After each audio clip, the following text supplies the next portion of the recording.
की आए है सैया जी मारस नजरवा की आए है अब नहीं करबो गजरवा की आए है सैया जी मारस नजरवा की आए है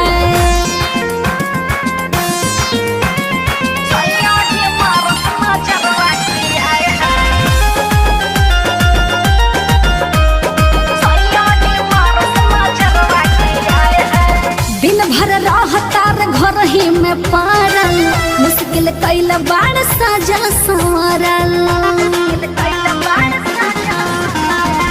दिन भर रहतार घर ही में पारल मुश्किल कैल बाड़ सजा संवरल जब हम साटिला बिंदिया ये सखी रजऊ जियान करस निंदिया ये सखी टिकुली ना सक बोली लरवा की आए है सैया जी मारस नजरवा की आए है अब नहीं करबो गजरवा की आए है सैया जी मारस नजरवा की आए है हे सखी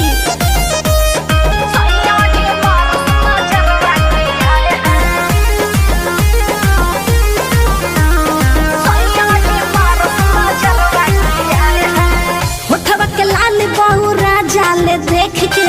भैले प्रेम रोग पिया अभिषेक के होठवा के लाल बहु राजा ले देख के भैले प्रेम रोग पिया अभिषेक के जब हम पहिरिले साड़ी सखी अचके में धर